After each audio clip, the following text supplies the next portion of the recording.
Hello and welcome to the Special Olympics Australia webinar series, Autism Inclusion in Sport, Recreation and Physical Education. This is webinar 2, getting to know your participants. And my name's Sarah Whedon and I'll be emceeing your webinar today. Firstly, I would like to acknowledge the traditional owners on the many lands from which we gather today and pay respects to their elders past, present and emerging. We have a fabulous lineup of presenters for you today to discuss the topic of getting to know your participants, and this is one of the most fundamental approaches you can take to supporting people with autism in your program. So today we'll hear from Kellie Tait, founder of AAA Sports Ballarat, Elise Muller, who is from Active Support, and also April Wilson from Special Olympics Australia. We have a wealth of knowledge and experience to share with you today, and I know our presenters will provide you with some practical strategies, a whole stack of resources, and of course their personal experience and perspective around the importance and approaches of getting to know your participants. We do acknowledge that we have a diverse audience today, so we understand that you have different approaches and applications to your work. So what we'll try to do is aim to keep the information as broad as possible, but also give you specific tools and strategies that you can take away and mould and implement in your own settings. This is the second webinar of a 6-part autism inclusion series that Special Olympics Australia are hosting. If you missed webinar 1 a couple of weeks ago, that was under the topic of understanding autism. You can catch up with that on the Special Olympics Australia online learning platform, which is called SOA Learn. So on SOA Learn, you'll see the webinar recording for our webinar 1, some resources that were associated with that webinar, and also a certificate of learning. So for some of you who may need this for any professional development support, for example, teachers, you can get on board to SOA Learn and get that certificate of learning. So if you type in SOA Learn into your preferred search engine or get onto the Special Olympics Australia website, you should be able to navigate your way to the SOA Learn homepage. While you're on SOA Learn, there are a stack of other free resources available to you. So if you're a sports coach or a teacher or an administrator who's developing some programs, or even a disability support worker, there's some really relevant resources on you to support people with intellectual disability and autism. In particular, there's an online learning module called An Introduction to Autism Spectrum Disorder. Now, it's from this module that these webinars are based, so we're extracting some of the key themes from this module and then discussing them further across the 6 webinars within our series. What I like about this online learning module is that it really gives perspective of lived experience of people with autism in a sport and recreation environment. So I would really recommend that you get on board and complete that module, really enhance your learning. I would like to thank Sport and Recreation Victoria for their support, in the development of the webinar series, but also the online learning module. So this is Sport and Recreation Victoria's support of the development, of the Victorian Autism Plan, and it seeks to provide greater opportunities for choice for people with autism to participate and contribute to the community, and it seeks to address the experience of exclusion faced by people with autism. And a big thanks to Sean Stevenson from Sport and Recreation Victoria.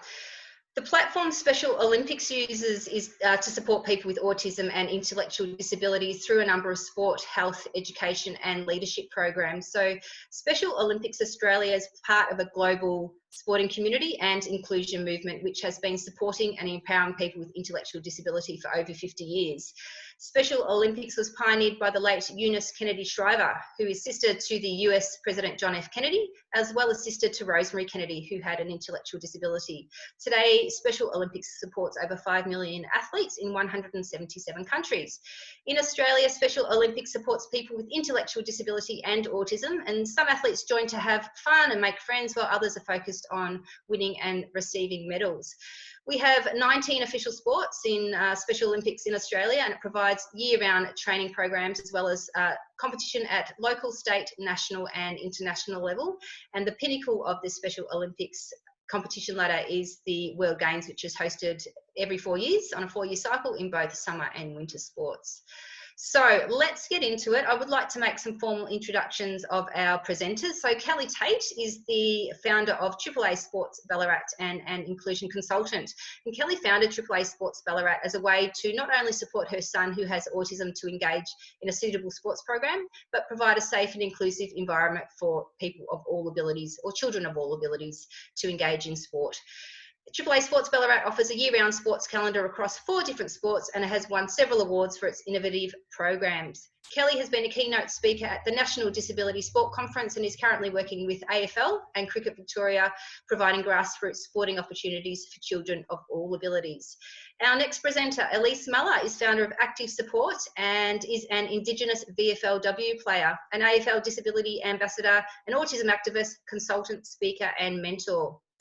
As an athlete, Elise has reached some amazing milestones. She's competed in the Women's National Premier League for soccer, represented Victoria twice in the Youth Girls AFL National Championships, made the AFL Indigenous National Team the Woomers, and has played in the VFLW at both the Western Bulldogs and currently at Essendon Football Club. Elise is also a qualified teacher aide, community worker and personal trainer.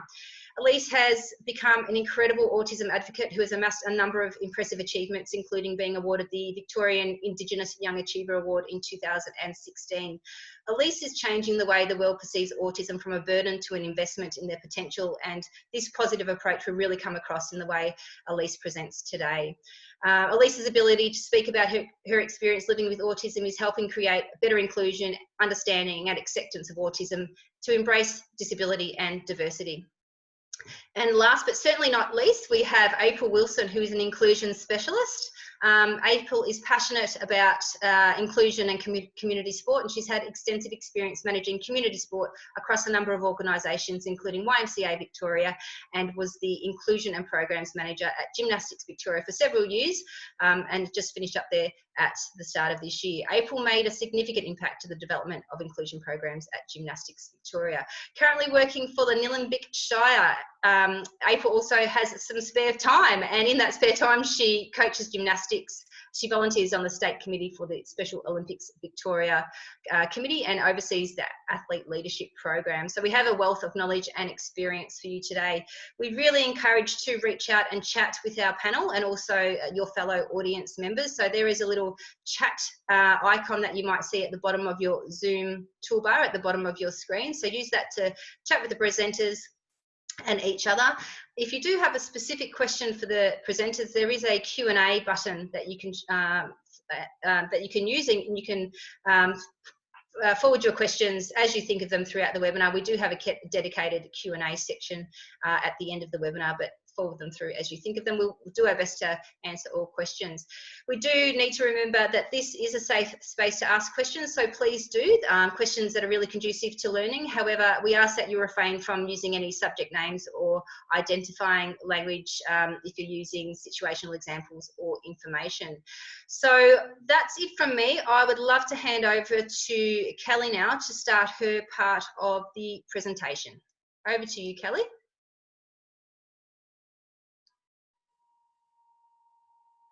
Kellie, just need to turn your microphone on.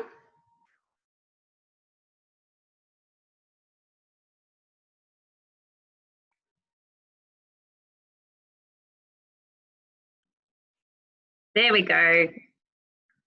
I haven't got my screen. Here we go. Sorry, guys. We'll just get this up and running for you.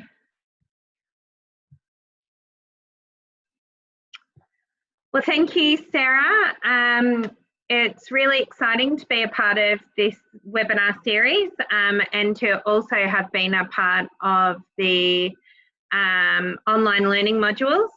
So just to recap our last session that we had with Kieran, we talked about what is autism, how autism's experienced, what are the challenges that people with autism face in their everyday lives as well as in sport. And we also heard from Elise about her hyper-focus and how she uses that to better her sport and to really exceed at what she does, and how sometimes that hyper-focus can be of a detriment to her as well. So we will hear from Elise again today. So first off, let's start by talking about how can people with autism benefit from sport and physical activity.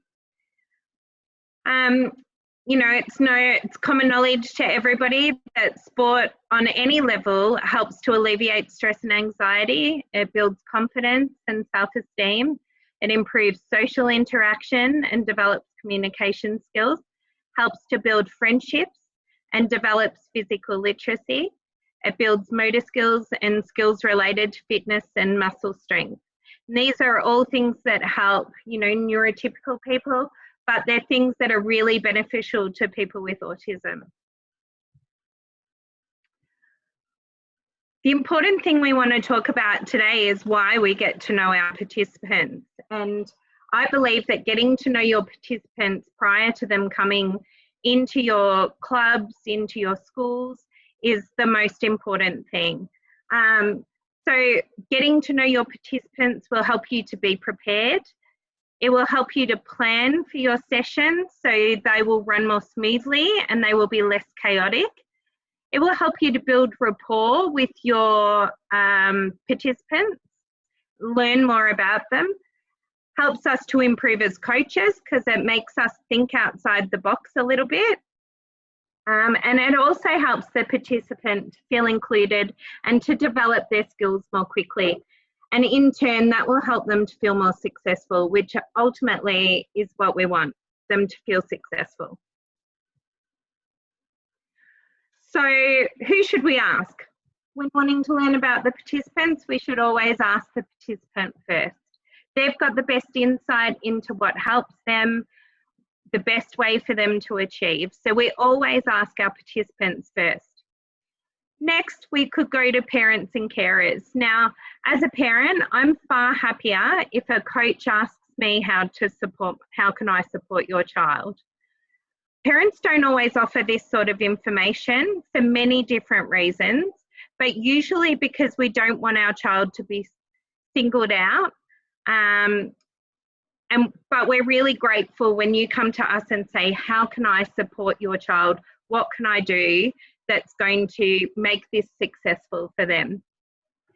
So go to the parents and carers. And then the next would be the facilities. So check, is this an inclusive space for us to be participating? What are the barriers to participation in these facilities? And will we need to bring in extra equipment or adaptations, modified equipment to assist with the person to be able to play? As part of the resource package today, we have a special sheet from Special Olympics Australia, Know Your Participants and Environment.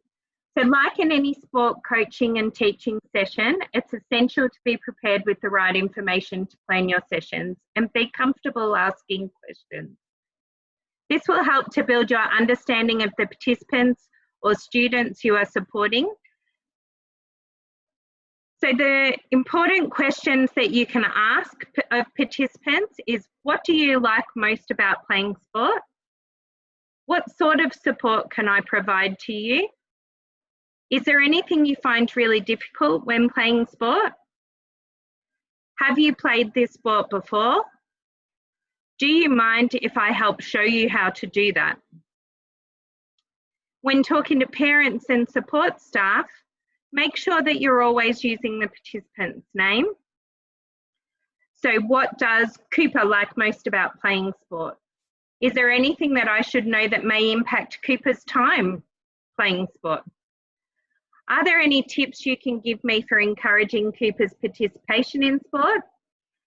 And what support do I need to provide Cooper? Are there any words or actions I should avoid to ensure that Cooper doesn't lose focus on the sports session? And most importantly, do you have any tips for managing behaviour? We as parents and carers are managing behaviour on a daily basis, so make sure you're asking those questions. We will give you invaluable information about how best to support our child when they're on your ground. So now I'd like to hand over to April, and she's going to talk to you a little bit more about navigating conversations with families. Thanks, Kelly. Hi, everyone. I can see that we have had a couple more people join us since the very beginning, so I'll really quickly introduce myself again.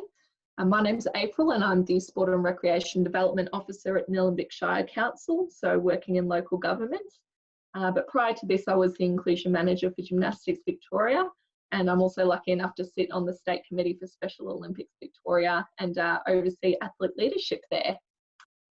But more importantly for the context of this webinar is that I'm also a sports coach myself and have been for the last 14 years.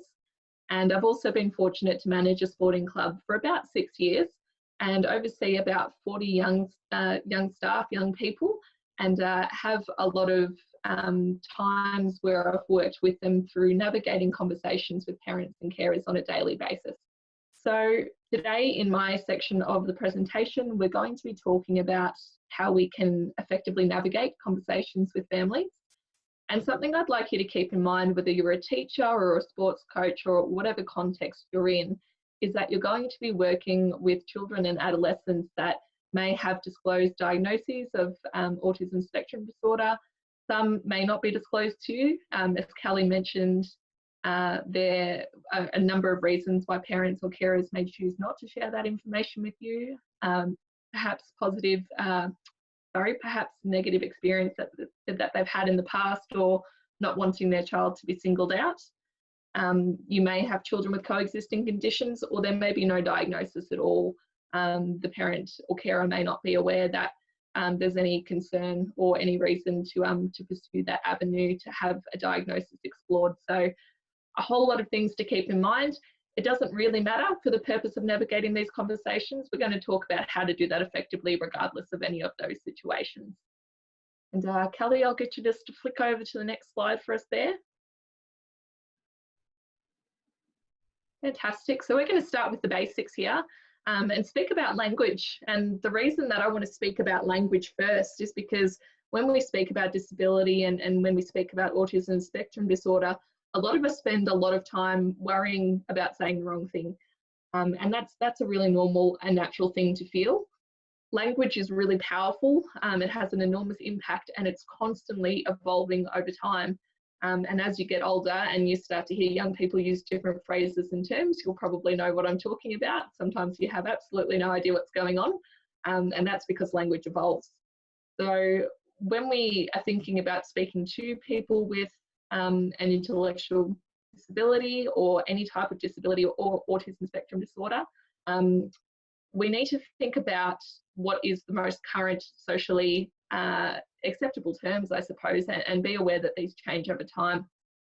Some terms which used to be socially acceptable are now derogatory terms because they've been used in such a way to cause offence or cause harm to someone. So an example here, for example, the word retard or retarded used to be a medical term and was perfectly acceptable for some time, but over time it's been used in such a way to cause offence or cause harm, and as such is now a derogatory term. So what we have in front of you on the slide here is just a couple of different examples of more positive person-centred, or sometimes it's referred to as person-first language, where we have some words that we try to avoid and we have words that are more appropriate to use in the current climate. So some examples here, we've got a defect, the word defect obviously implying that something is wrong with someone, could be congenital, could be otherwise, but a word that we would use in preference to that is somebody who has had a disability since birth. More appropriately for a person who is a dwarf or a midget, we would say short-statured. So there's a lot of different examples there, and there's a full resource on different examples which is available on the SOA Learn platform. If there are any particular labels or words that you're concerned about, you can also speak to us in the chat function as well. When we talk about person-first language, it's about identifying that the person is a person, a human being, and that their disability is only one part of what makes them a human being. And it's about acknowledging that that person is a person with feelings, with talents, with interests, and a whole range of things that make them a fantastic person, and that having a disability is only a small part of their identity. In that way, we would rephrase our sentences. So for example, in a person first structure, rather than saying a disabled person, we would say a person with a disability. Now there is a little asterisk here, and it comes into play particularly with autism. So where we would use that structure, rather than saying an autistic person, we would say a person with autism. However, there are members of the autism community who do prefer to be called autistic, and that is simply because they're proud of their autism, and it's a really important part of their identity.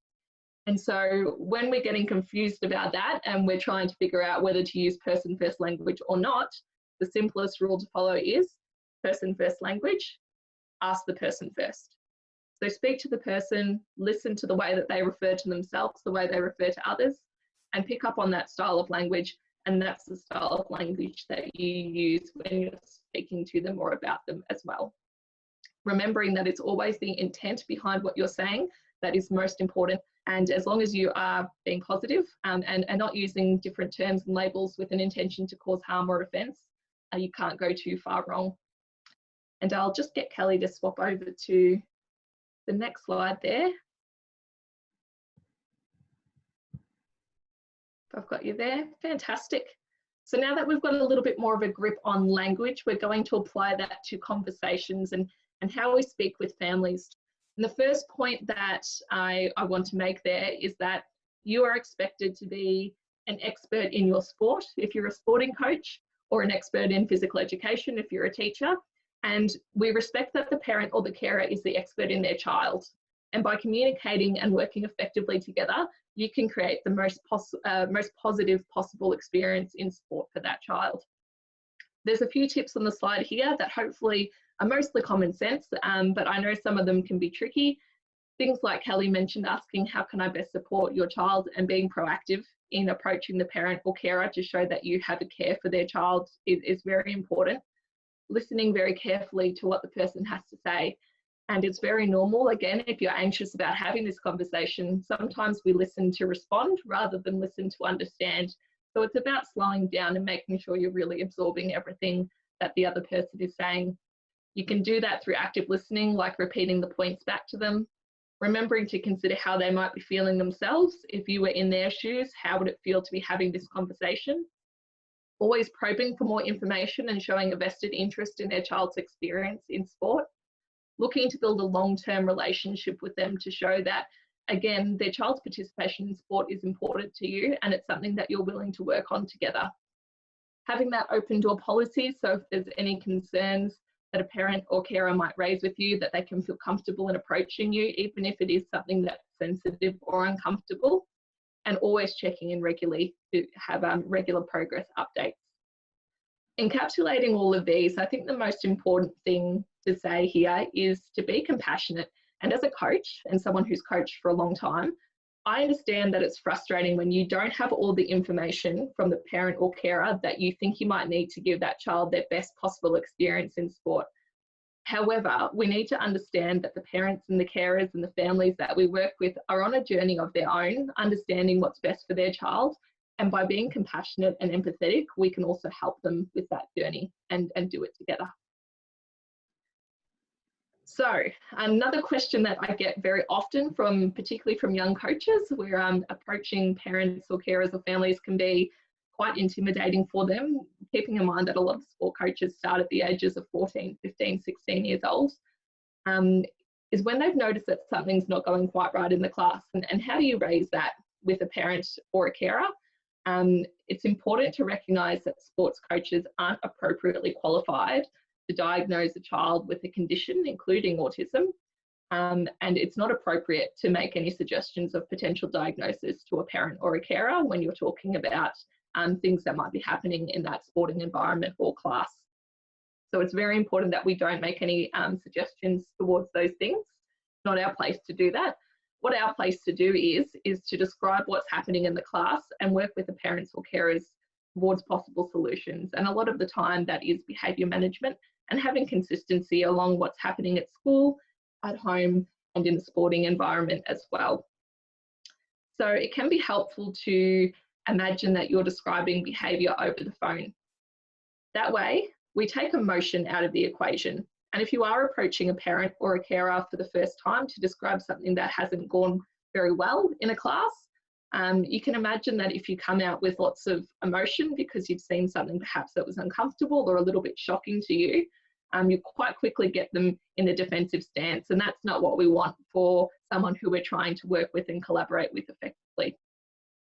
So there's an example here what a coach might say if they were unsure or if they hadn't taken the time perhaps to think through something that they witnessed that they wanted to discuss with their parent or carer, was that Sarah was being aggressive towards other athletes. So there is a sense of emotion there. It doesn't give us a lot of detail about specifically what was witnessed or what happened. So there is a preferable way to have this conversation, and that's to describe the behaviour as specifically as possible with the emotion removed, describing things in a way that you might over the phone to someone who wasn't able to see them. So the example here is that Sarah pushed another athlete on the chest with both hands when her turn with the ball was over and then ran from the room. And you can see that gives us a lot more information to work with in terms of behaviour management than simply saying that Sarah was being aggressive towards other athletes. And the really important reason is why we describe behaviour in such a way is that for parents and families and carers who are perhaps starting to notice different behaviours in different settings, by being really clear, really concise and really specific, we might help them as well to find links and different behaviours that they're noticing in other settings. Now I'm going to swap over back to Kellie now, and she's going to talk about a resource that's available where you can start to gather some of this information about different participants. Over to you, Kellie. Thank you, April.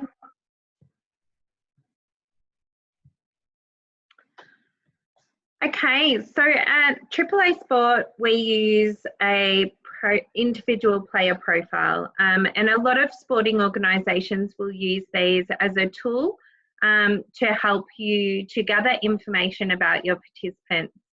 You know, often in sport we rely on the passion and expertise of just one person, but in reality, the reality for inclusion means that for everyone to understand the challenges, we all need to be confident in the knowledge we have to address them.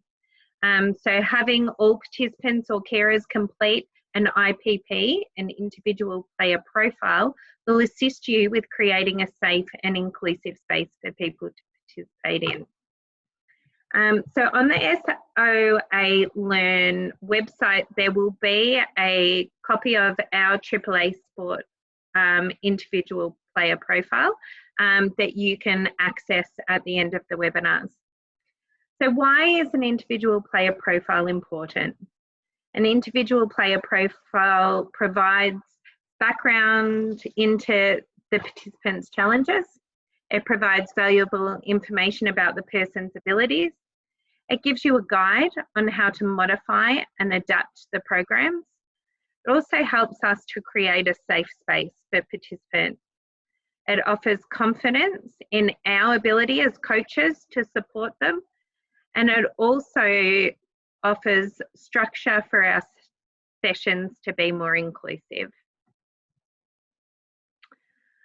So like I stated before, the resource, the individual player profile, will be on the SOA Learn website. Now, just to give you a bit of an idea about some of the things that I have on my individual player profile form. So it looks a little bit like this, 2 pages. It will have at the top of the page all your basic information, so name, age, date of birth, male, female, guardians' names, all your basic information that you would collect from anybody coming to be a part of your program, or on a school form, you know, if you were collecting information about children within your class. The extra details that I have on there are questions like, how do I best support your child? Now, parents are going to be able to give you strategies that are going to help in the classroom, that are going to help out on the field, that you wouldn't think of yourself. Things that they put in place at home that the child is already used to doing and will be able to implement easier within your programs. Do you or your child have any sensory sensitivities? Now, this is really important for sport. You know, we play sport outside in cold, windy environments sometimes. Sometimes we go into stadiums where there's lots of loud noise, and in sports halls where balls are echoing off the walls. So these sorts of sensory sensitivities are really important to know about, and they will help you with your planning for your sessions. What are your child's special interests? And I know you're probably all sitting there thinking, this is a really strange question to have on this form. But as we learned last webinar with Kieran, a lot of these children or adults have special interests that they really cling to. So if we can use those special interests to incorporate into our sporting activities, we're more likely to get them to have a go. So find out about their special interests, find out what makes them tick. You know, my son loves cogs and wheels and machinery and that sort of stuff. So I would incorporate things like that into any sporting activity or any activity I want him to do around the house just to get his interest. Do you or your child have any communication or movement restrictions? So that would be, you know, wheelchairs, crutches. Have they got coexisting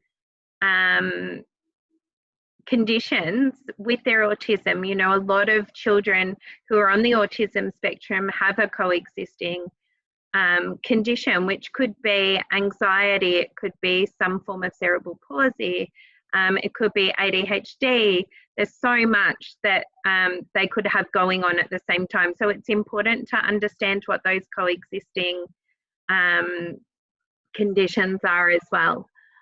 And do you or your child require a visual schedule or visual prompts? Now, I quite often use visual prompts, but I only use them if the child needs them. So if there is one child within my program that needs a visual prompt, my whole program is using a visual prompt for the session. So, you know, they're really simple things that if you know about them in advance, because you've collected this information on your forms, and you can plan to, what's this going to look like for my class, have it all ready to go. And then when you get to your class or your session, it's going to run beautifully and smoothly for you. I'm going to hand over now to Elise, who is going to give us a bit of life experience about what it's like for her and why she thinks it's important that we get to know our participants first. So I'll hand over to you, Elise.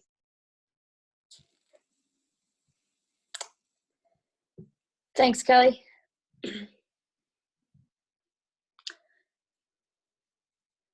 I'm assuming I'm on. Okay. So, hello everyone. Thanks for joining me and joining us in this webinar. I think it's fitting, considering this webinar's topic, to start by introducing myself so you can get to know me. Fortunately though, I've already been introduced, and this is quite convenient because the irony is introducing myself is something that I don't like to do and it doesn't come naturally.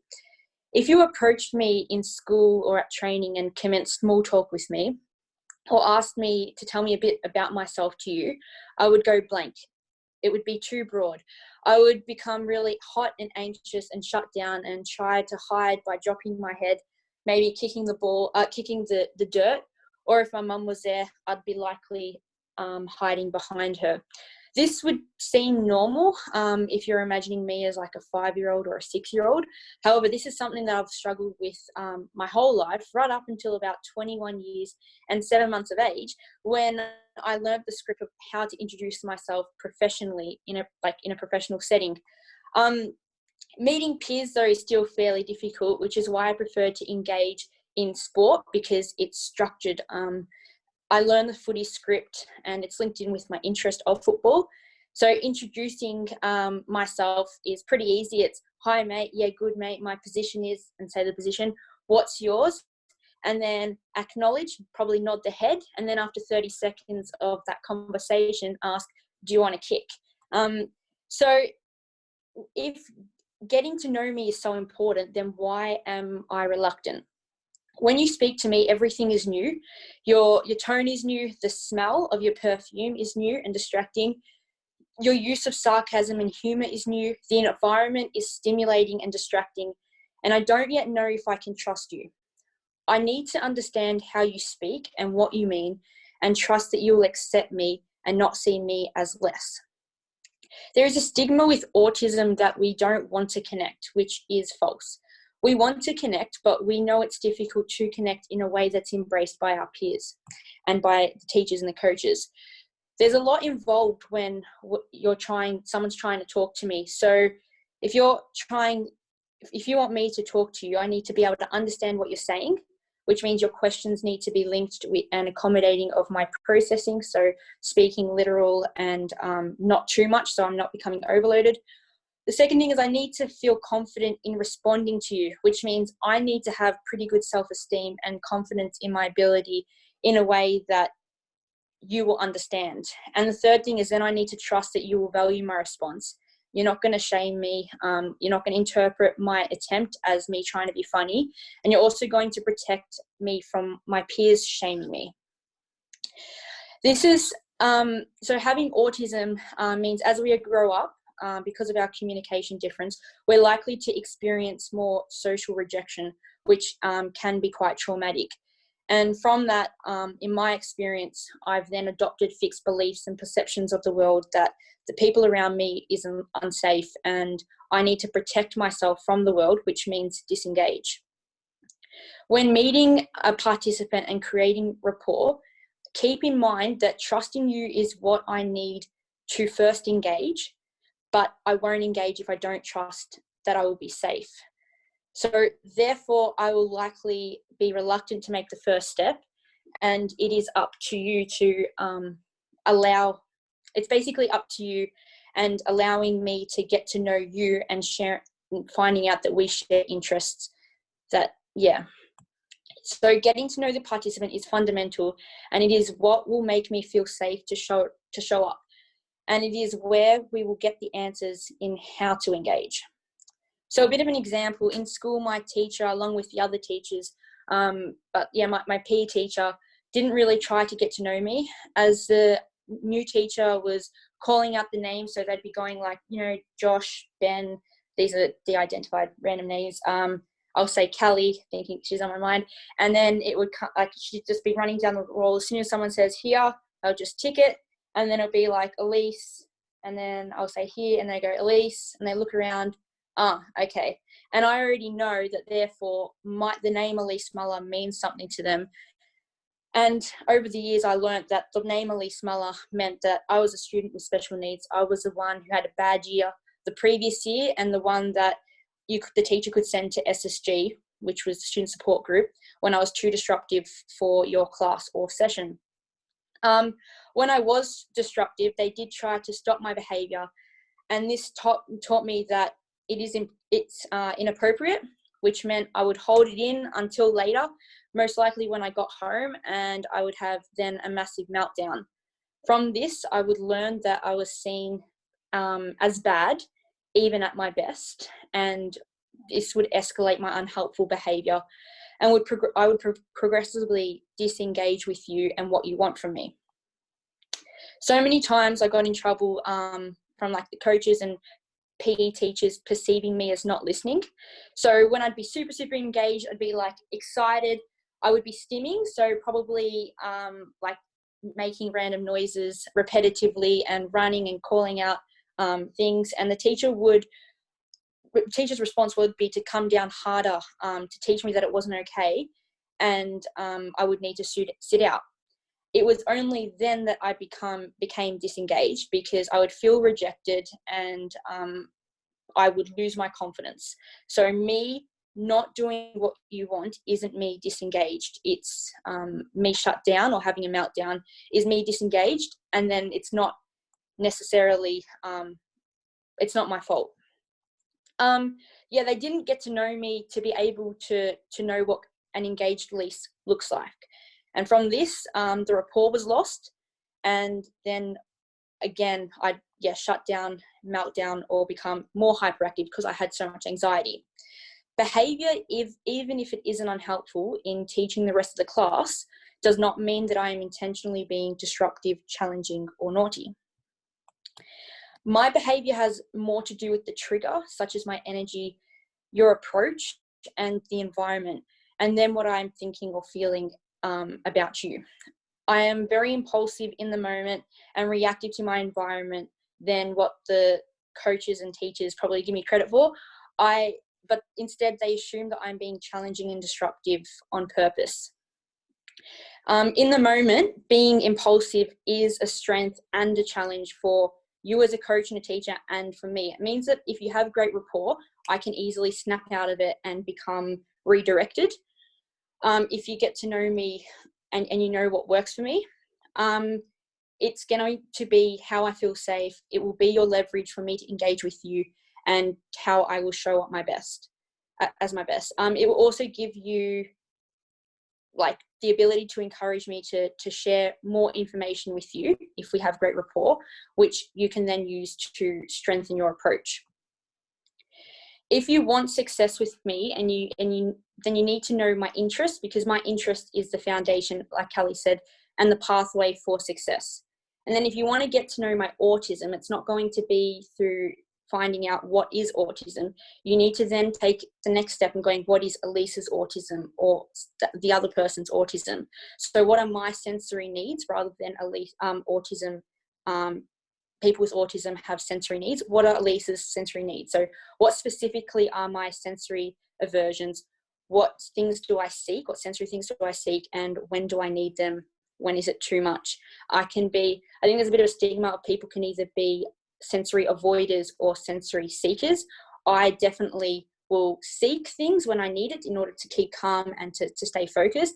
And then I will get exhausted and I will need complete shutout.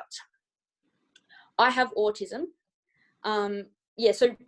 What is my leverage to succeed then comes back to who I am, not my autism. I have autism. Autism is the way I process information and I process the world. However, I am Elise. And that makes me different to every other person with autism. Autism is the specific process, where Elise is almost like the topic, the interest, the personality. So what does not getting to know me look like? It looks like assuming. So assuming you know autism, assuming you know me because you have worked with successfully with people with autism previously, or comparing me to other people. I'm seeing the chats that's coming up. Elise, you are unique. That's what my mum used to say to me all the time. You're not different. You're not less, but you're unique. You won't. I would acknowledge you just said that actually, but sorry, I didn't read your name. You won't find out how to reach success following an autism guide and following it word for word. The foundation will be in who I am and then how my autism integrates with me rather than simply being autistic. When I co-created an autism course with Torrens University, we structured the information like not as simply stating common traits, but by sharing individuals and their stories. My name is Karen, it's coming up, who they are and how they experience their autism. Hi, Karen. Assuming what you are seeking, that's my distraction. Anyway, great example. Assuming what you are asking is easy and accessible just because the rest of the class gets it, that's not necessarily getting to know me, because people with autism, we're neurodiverse, which means, again, we process information differently. And if your approach is suitable for what works for the majority, we are likely the ones that it's not going to work for. Another example is assuming that you know what I am thinking or feeling, assuming that I'm choosing to be difficult, or personalizing my challenging behavior needs as to what it means for you, which with that approach, it will likely be a burden of time and effort. Getting to know me isn't the only usual handover of getting to know me properly isn't the usual handover of how to manage behavior. Getting to know me is knowing my interest and my triggers and knowing how to center my strengths and interests so you can engage with me. Getting to know me is showing me that you see me, that you value me. It's showing me that you accept me as at my best, regardless of how my best in that moment shows up as. It's looking at, it's like focusing on change. It's not focusing on changing my behavior, but rather reducing the trigger that activates my behavior. I will see my identity when I'm around you as how you respond to me. So if you see me as someone with autism, if you see me as someone with special needs, with difficult behavior, who makes your sessions more challenging, then I will feel less confident, I will feel more anxious, and the challenging behavior will either maintain or heighten, because that will be what my focus is, unintentionally. When I had teachers and coaches who didn't get to know me, I didn't understand my role and the task, because I didn't understand how to process their information. It was literal, and I was getting overloaded. But I also felt hopeless and fearful for asking for help, because I didn't trust the teacher, because we didn't have that rapport, because they didn't know me. And so then I would mask this as not caring or wanting to do the work, because socially that's more acceptable to be seen as disruptive rather to be seen as dumb.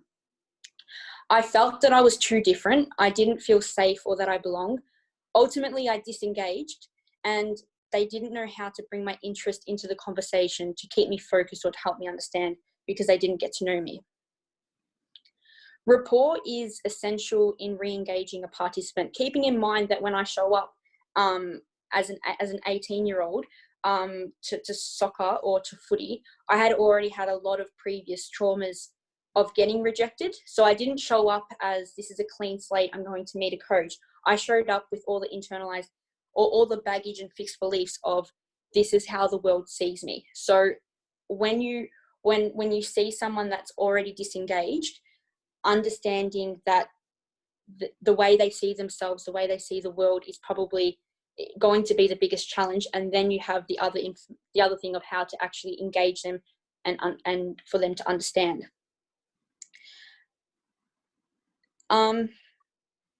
So when coaches got to know me, I felt like they saw me. I felt like I could show up as I am, because they saw me and valued who I am.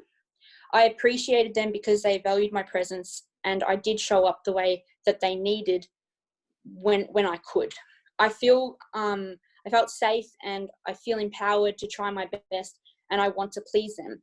Getting to know me is your answer as a coach, as a PE teacher, to know how to support me. With these coaches and teachers, they understood why I needed things a little bit differently. So I was able to receive it, and by receiving it, it helped me engage. The coach and PE teacher understood how to ask a question and knew that I have the information, I have the answer, I just need to be asked in a specific way.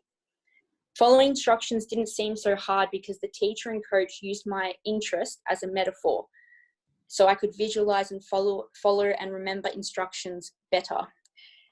It meant whenever I saw the teacher on yard duty, or if I went to training early, I wasn't feeling intimidated or scared that they would talk to me. Instead, I knew that I felt safe with that person or at the place where I was able to speak freely and connect. What ended up happening was I used that person as a processing tool. I use that person to go and say, here is everything that happened from my day, because the teacher instead of saying, how was your day, which I wouldn't be able to answer, they would ask, what did you do today? And from there, I'd be able to say, well, I woke up at this time. From there, I went to this. From there, I went to that. And you, by knowing how I processed, they were actually able to be a support rather than something that I feared. And I've just gone off my script, so I'm not sure what.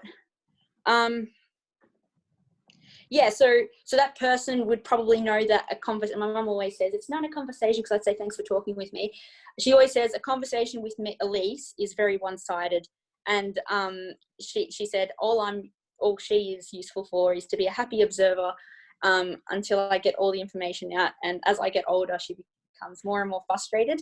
But unfortunately, I see her at the end of the day, not during the day. So that's, I feel safe enough to use her as a tool. Anyway, using you guys as a counsellor now, what should I do? It meant the coach or teacher understood what a break meant for me, as opposed to assuming free time for me meant the same as my peers. So normally the teacher would say, everyone, you get to talk to each other now, it's free time. Where that for me, because it's not structured, would create a lot of anxiety.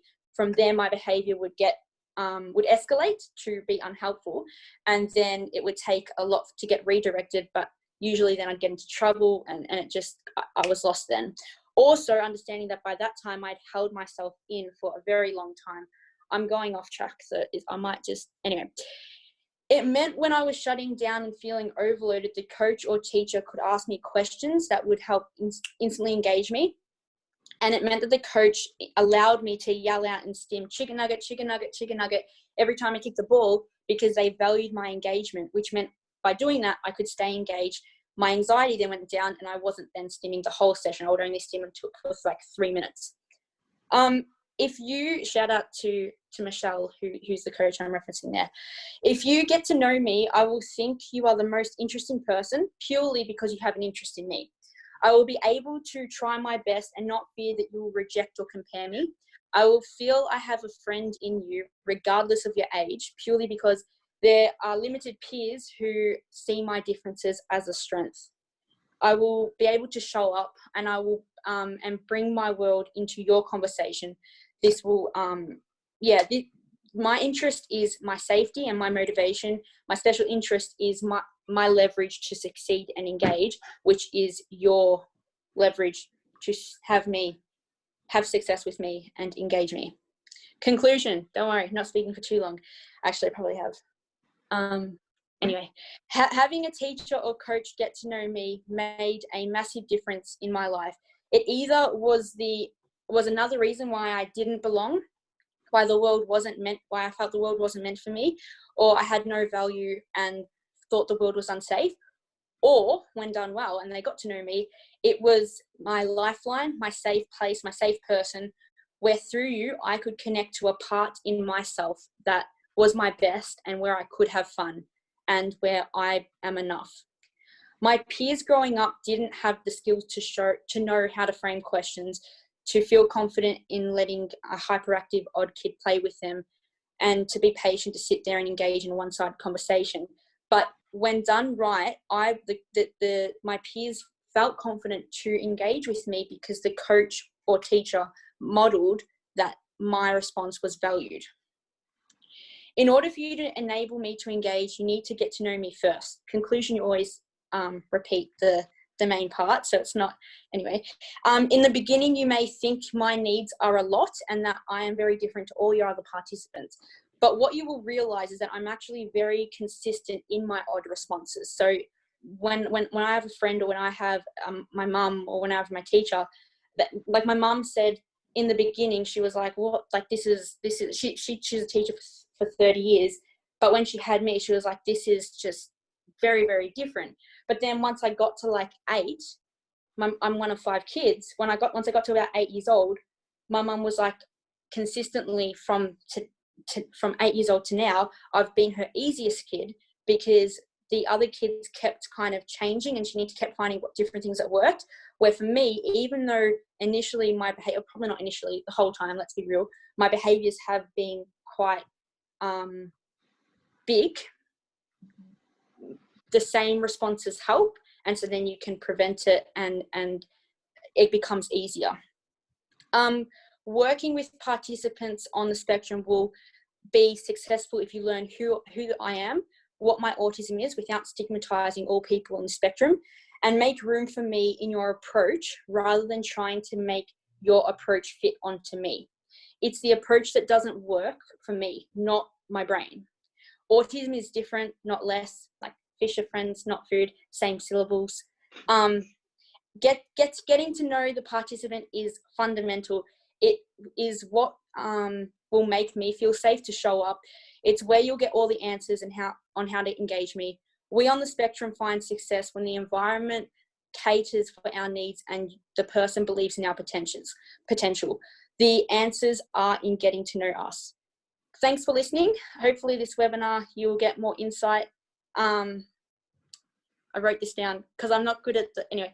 You will get more insight into how you get to know me / participants on the spectrum, and you will get the tools to coach or teach me successfully, but really it's the participants successfully. Thanks, guys. Amazing. Thank you, Elise.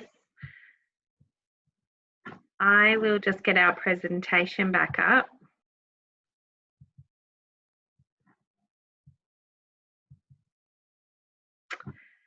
So how lucky are we to have Elise to speak about her lived experience of what it means when her coaches don't get to know her.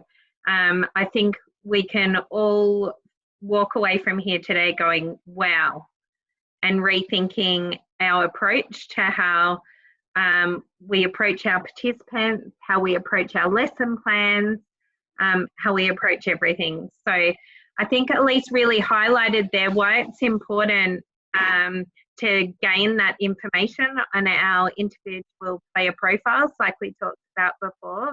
All those things that, you know, she found difficult that we would have gathered information about on our individual player profiles. So she's highlighted there that, you know, that is a really good approach. She's also highlighted that we need to gain trust and help her to feel valued, which I think is amazing, and to read the cues and see the behaviours. We need to stop and think about what's behind those behaviours, not just, you know, see the behaviour and react to it. So stop and think about what might be behind that. And something coming up in the next lot of webinars is we're going to look at those sort of behaviours and what sort of things might be triggering that behind the scenes. So we will talk about that in webinars that are coming up. So something I just wanted to point out after Elise's talk is that we really need to remember we don't know what's happened during that person's day prior to them walking into our class or into our sport lesson at the end of the day. So, you know, really take into account what might have been going on for them. They may not have slept the night before. They might have been at school trying to hang on to all their emotion all day and get through the school day as best they can. And then they get to our sports session and they've got an opportunity to let some of that out. So, you know, really consider those things when planning for your sessions. The next thing we're going to talk about is providing a welcoming experience, and we'll just touch on this really lightly. It's important to offer training to your club, to your committee members, to your coaches, but also to the families who are a part of your club. It's important for them to understand what it means when you decide to be an All Abilities club, to understand what that means. Provide resources, so knowledge is power. Research other programs, what's working. We don't need to reinvent the wheel. There are so many programs that are working really well. And for teachers, you can take aspects from clubs that are already running All Abilities programs and incorporate that into your lessons as well. AAA Play is a great place where you can go and find out all the different programs that are available in our area, and you can, you know, make contact, ask questions, because I know me as a coach of AAA Sport would be happy to share information with anyone who had questions about what they needed to do or what might help with a particular situation. So reach out. Special Olympics Australia and Sport Australia have cards, and I've got one here to show you. So they've got little lesson plans on them and modifications and things that you can use within your sessions. So they're on SOA Learn, I think. So you can jump on there and have access to those too. Set the person with autism or with a disability within your club a specific role. Give them a job, you know, get them involved, let people have the opportunity to get to know them. Include them in social activities and social parts of your club. Provide them with leadership roles and understand their barriers, which I think Elise has highlighted really well. Make sure you consult with a person with a disability. So if you want to learn about disabilities, the best way to learn, and we've seen that today from Elise, is from someone who already has a disability or who has autism. You want to learn about autism? Ask a person with autism. Have a representative on your board or committee run a small workshop so that everyone gets to learn what you're learning. Promote the participant stories, and if you're a club or even in a school environment, maybe the sport teachers could have a little corner on the newsletter where they highlight a student every week and talk about their sport and talk about what they're great at, and why can't we have our child with autism and highlight what he's great at as well. And that goes for clubs as well. Let's do player profiles where people can learn about us, not just the people in the team, but the people within our whole club environment. Use person-centered language like we spoke about with April earlier, and break down stereotypes through education. It really is, guys, about educating and sharing our knowledge. So make sure you're doing that as well. I always like to talk about the strengths in autism because we always talk about the challenges, but my son every day shows me some amazing strengths, and some of the things that really relate to sport in general are their visual skills. They're such visual learners, so use that to your advantage. They love to follow rules. Now, most kids don't like to follow rules, so you know, you've got a child with autism who loves to follow rules. So set those rules, make it standard, and they will follow that to detail. They have a great memory for facts, and their attention to detail is second to none. If interested, they can have really high concentration, and I think Elise highlighted that as well. You know, if she really finds something that she's interested in, she can really focus on that. So getting to know your participant and learning about them as a person and what makes them tick will help you to get them to achieve to their fullest. And they're really reliable and loyal once they're familiar with the environment. So creating that familiar and inclusive environment will help you to have that reliability, and they'll then be loyal to coming to the program and committing to giving it a go. All right, I'm going to hand back over to Sarah now, and thank you all for listening. Well, thanks everyone. What an insightful bit of information and experience all of our presenters have given us today.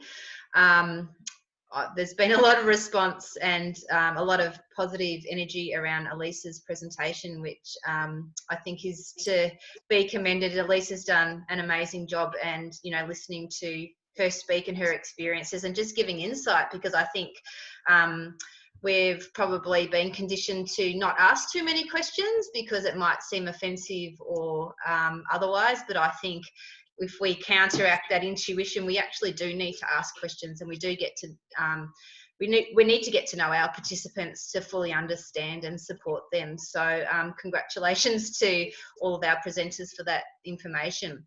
I have filtered some questions as they've been coming through, but please send your questions preferably through the Q&A section, so we can just filter out general chat as opposed to the questions that you really want to ask the panel. There was a couple of questions that have come through, and we did answer it through the Q&A, but it'd be good to have a wider chat with all three of you. What are your tips for, say, a coach that might be coming in for a one-off session at a school, or a teacher that only gets to see their student in a PE lesson for one lesson a week for 45 minutes? It should be an hour, but what are your tips in getting to know students, and how do you do that in such a short period of time? From my point of view, I think it's really important in this aspect to engage the parents.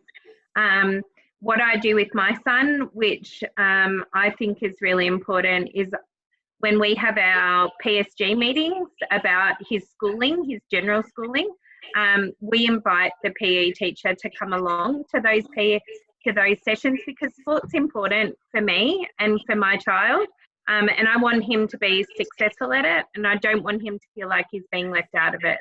So we include the PE teacher into those PSG meetings.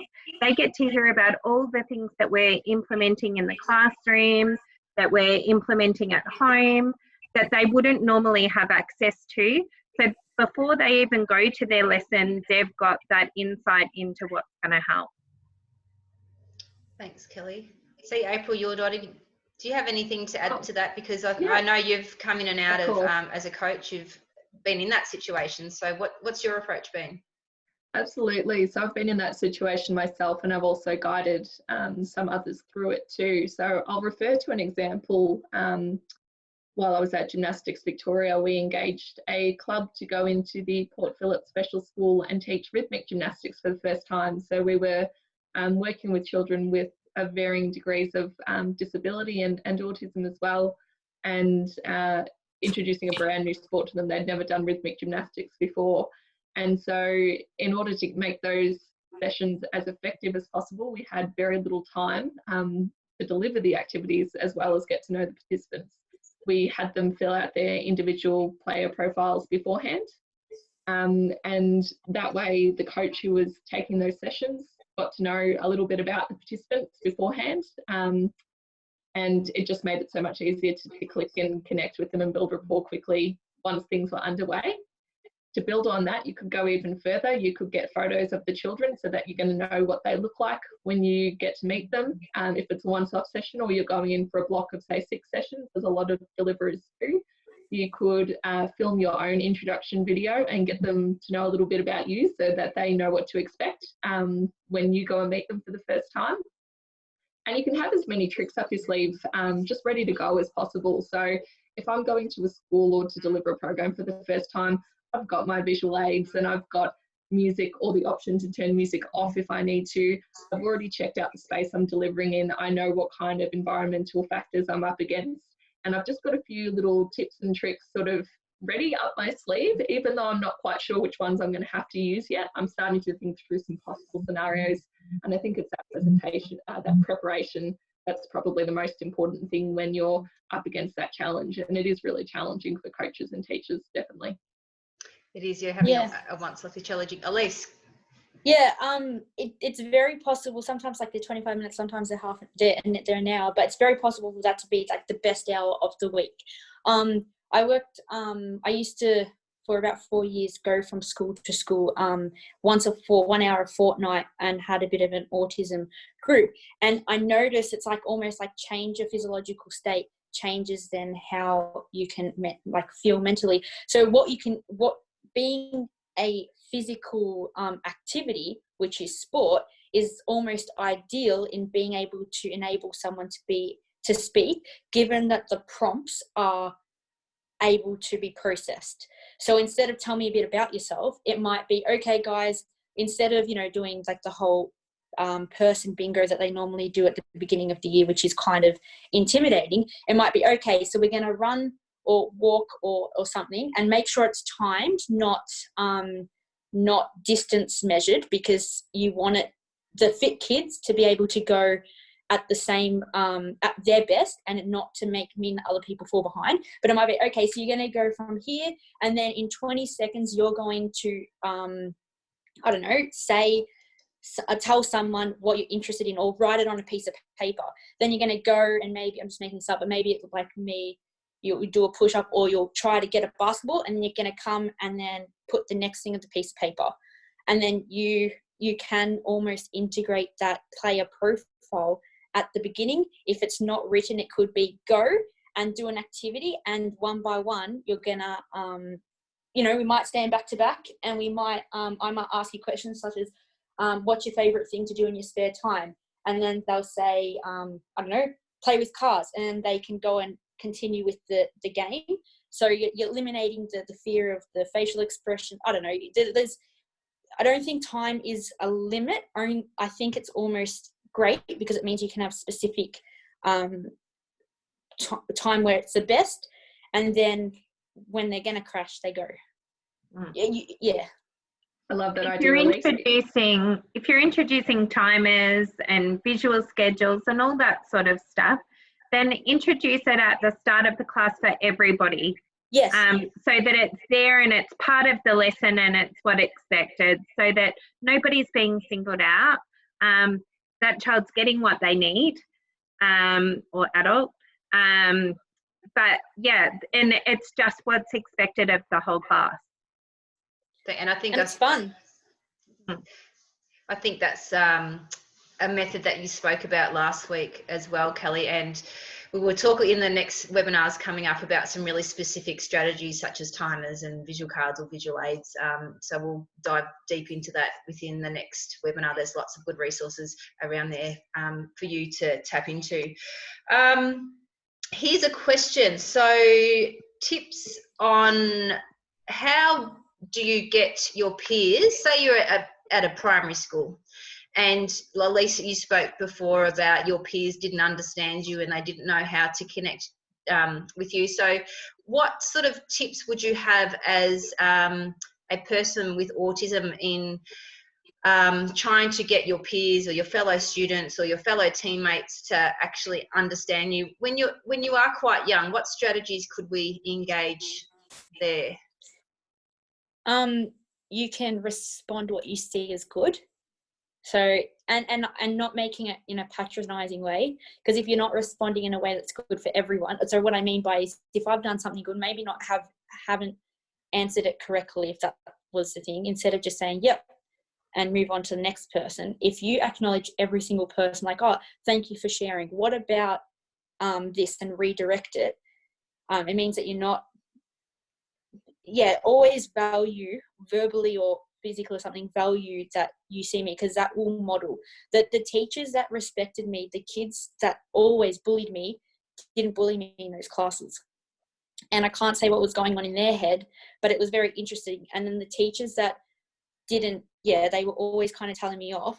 The kids found that they could become cooler by just putting in a laugh at the end of me getting told off, or putting in a laugh, and it just really became like the whisper behind my name of, if I put my hand up, I was going to get laughed at. So it's actually through your engagement with me and shutting down. I use it as saying, so everyone kind of says no put downs, but I find it was better when I work with kids to tell them what to do. So instead of saying no put downs, I'd say we pull up, we don't put down. That's a pull up, great work, that's a pull up. And you gained credit in my group from encouraging. You gained my approval. It wasn't, oh, thanks for being nice to this person. It was great, you're a leader, you're a good friend. And this was in this like primary school, and it was in high school. So you want approval and make it easy to get that, and set the standard of there is no hierarchy. And I think that comes from us as coaches. We need to model that. We need to model that for our classes, for our clubs. If we're modeling that, then the kids will follow suit. But if we're not modeling that, then we're not going to get that. It was interesting, the younger teachers that came in usually tried to gain the other kids' approval. So they knew that the popular kids had the ability to be the most disruptive and to sway the rest of the class. So they tried to befriend them.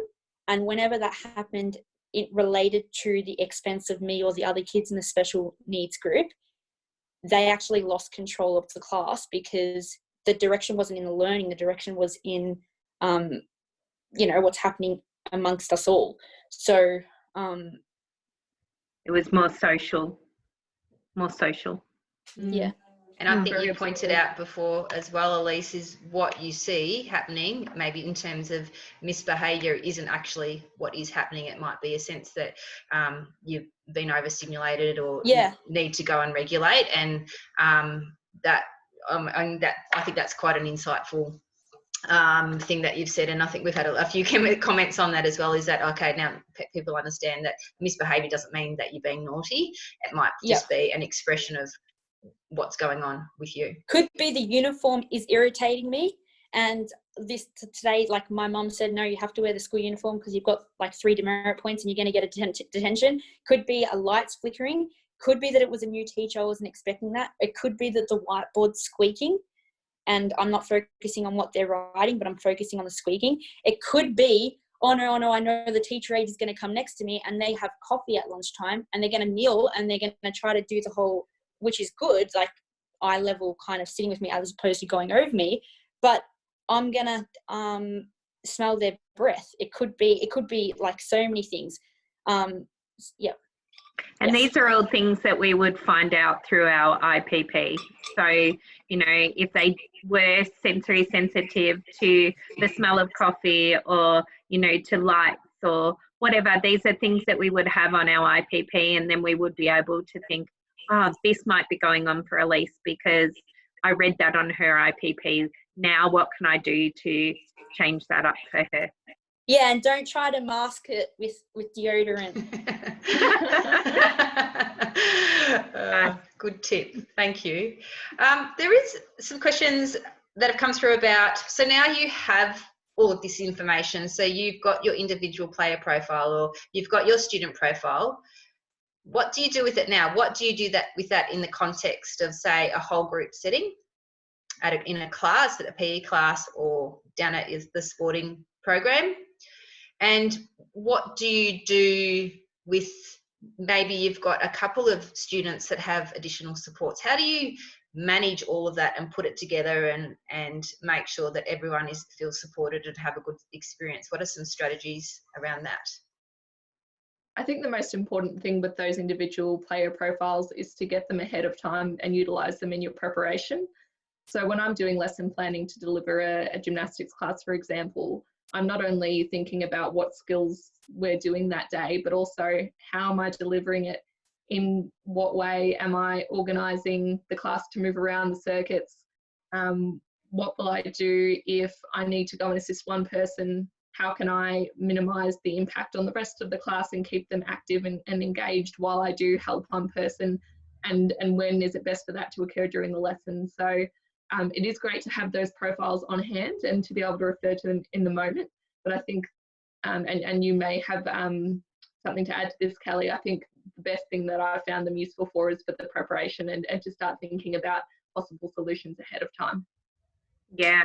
I think as coaches, we often act on the fly and we just come into lessons and just, you know, jump straight into, we'll just do it as normal. But I think if you know that you've got a child that's got some challenges, that it's really important to plan, because things aren't always going to go to plan in your session. So like April said before, you need to have those tricks up your sleeves just in case things aren't going to schedule. And your IPPs, you're talking to the parents, gaining information, learning about the participants, spending time with them. You know, even if you're a PE teacher who only sees them once a week, if you can maybe during some of your planning time, go and spend 10 minutes in a classroom with this child and see how they interact within the classroom. Ask them some questions about themselves, learn what they're interested in, and get to build a little bit more of a rapport with them. You know, those things are going to go a long way to you having a much more successful session. And when in doubt, give them a role as well. When in doubt, like, give them a role. Be careful with the role because it's power that can be used against you. I know if I'm given a timekeeper role, I might become the world's most annoying person when you go over time. On the contrary, I did go over time when I did the talk. But anyway, yeah, so give me a role will help me stay focused. If I like computers, let me be slide monitor. If help me if I'm not sure with the transitioning, give me a role such as stacking the chairs or something that's going to help with the transition. Give me a role such as, okay, so now we're going to do that. Can you please do the whiteboard? Can you tick it off? Something that I might value, but then, yeah. And I think that might be infringing a little bit on next week's presentation, but maybe alluding to it is not such a bad idea. It goes the other way as well. And I think having some tricks up your sleeves in terms of helping the participants to get to know what to expect and what's going to happen in the session is helpful the other way too. So you're preparing what you'll deliver, but they're preparing for what to expect and what some of the expectations are going to be. Particularly with young children in gymnastics, we utilise social stories a lot and visual schedules to help with managing that anxiety of what's going to happen, what's expected of me, what should I be doing. But we'll leave that for next week. That's a bit of a taster for next week, April. But no, you're certainly right. And we're going to showcase a few, they're different resources or different techniques and strategies that you can use, but they actually are the same. So we will perhaps leave that for our next session. There is an interesting question, and perhaps think that this one might be around sensory issues. But the question's about the best way to include students or participants when it comes to doing things such as CPR or first aid courses. So this could be a sensory issue in terms of touch, but it might also be, I shouldn't say an issue, a challenge to maybe working with other people within a big group. What would your strategies be in terms of overcoming sensory challenges or challenges working within a big group? It's a really good question and a really specific one, but strangely enough, I've been in this situation where I've had a work experience student with me who had an intellectual disability, who was doing her CPR certificate on the same day because we happened to be doing it as an office team that day. What we found was that and this isn't specific to autism, she did have intellectual disability only, but we found that some of the images and videos that were shown as examples through the first aid and CPR components were very confronting. For her, the visuals were a bit too much, and so some of the activities we needed to be flexible with, and the instructor was really good at adapting on the fly and being flexible, and perhaps asking her to verbally explain how she would manage a situation rather than responding to a video scenario, for example. Great. And I've just done my first aid and CPR during COVID lockdown, actually, and I did it virtually online with an instructor on the other end and did it that way. So maybe that might be another thing, if they can do it online and you can do it, you know, this way, so that they're not within the big group, so that they can just focus on what they're doing. Thanks. Please we've got a few minutes to go, so if you do want to ask some questions of any of our panel, please shoot them through before time runs out. I guess this could be answered. This is probably a question for Elise. So Elise, see how you go with answering this. Your experience at school in a PE class when you're asked to engage in what the whole class is doing. What were some of the strategies that perhaps didn't work for you because the teacher or the other students didn't get to know you? And what are some of the strategies that really, really worked for you to feel inclusive and safe and engaged in that environment? Elise, I think you have a great story about the huddle. Your story about being in the huddle would probably answer that question. Yeah, so thanks, Kelly. So in Essendon, this was so at Bulldogs, one of the things that the coach would do is tell the whole game plan, and they're pretty intensive because it's pretty intensive instructions. And then what the coach would say to me is, don't worry about all that. What I want you to do is to focus on one thing. And so that is something that I could hyper focus on. And if it was a tagging role, if it was just make sure the ball doesn't go here, or every time you get the ball, it goes there, I could do really well.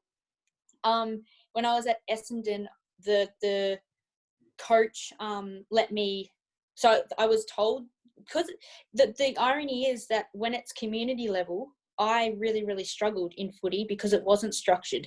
And as it got elite, everyone's like, wow, you play footy at an elite level, and that must be difficult for you with autism. It was actually so much easier because it's highly structured.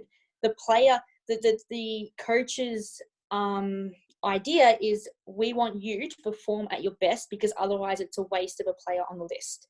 So what do you need? Great, do it. Do you need anything from us? Okay.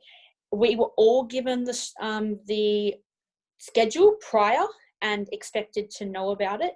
Everything was visual, and in terms of cones getting moved on the drill, then it would become people smaller, and then it would get expanded to the real drill. There was enough players on the team where I wasn't the first person. They asked questions to get answered, such as, what are we going to do? 3 different times, and they didn't ask me on the first time. So really all I need to do was then remember, then the second person would answer, remember, and then I would answer. And it was then helping me process rather than me having to recall what they actually said. And yeah, in the huddle, another thing is like, I actually hate like air, water, dirt on my hands. I really struggle with it. The water runner, new, not like everyone else would have thought that I'm the most hydrated person. Look at my skin. No, they just kept running out with me as often as they can so I can squirt my hands. And I was able to stand about 2 meters out of the huddle because being next to everyone, I could hear their breathing and I get panicky and was not focusing on what the coach said. But what was actually interesting is that by me standing about 2 meters away, I started to feel more comfortable that as the season progressed, I was able to stand closer and closer, as opposed to me feeling like, oh, I can't be here. Noise cancellation headphones. The irony is Elise Muller is probably the person that's going to make the most noise in the room, and yet I need quiet in order to focus. But yeah, lots of strategies. I mean, I'm 23 now. 21 when I started coming into elite footy, or younger as well with like the national. But as I got older, I learnt what worked for me. But when I was younger, I thought that I couldn't be in the room. I thought that I was the problem. But lots of different strategies. And I think what Essendon have done well for you is to allow you to step back, to still be able to be a part, but aside from where it is. And Elise has gradually been able to work her way back closer into the huddles. So I think as coaches, we just need to adapt and to be open to making those sorts of modifications, despite what sort of level it is, whether it's elite sport or whether it's community sport. Yeah. And not judging the need as like special need, just judging it and just being like, this is a something that happens, that if I do this, it will get the success, which is the mindset of an elite club and really should be a mindset of schools. It's not this person needs special needs. Oh yeah, but no one else needs it. If they need it, it must be a special need. Just going, okay, in order to reach success, in order for me to actually realize their potential, because in a world, in an environment where it's not catered for, all you'll see is Elise with autism. And then if you make the environment accessible and cut out all the challenging parts of my autism, you're like, wow, Elise is able to be really hyper-focused. Elise is able to do this and this, which actually is also because of my autism. So manage the needs first, reduce the anxiety, and yeah. And I think getting to know Elise is a wonderful thing and very insightful. And I think we've all learnt a great deal off all of our presenters today. So thanks for joining in. We are out of time, so I am going to finish up. Just bear with me.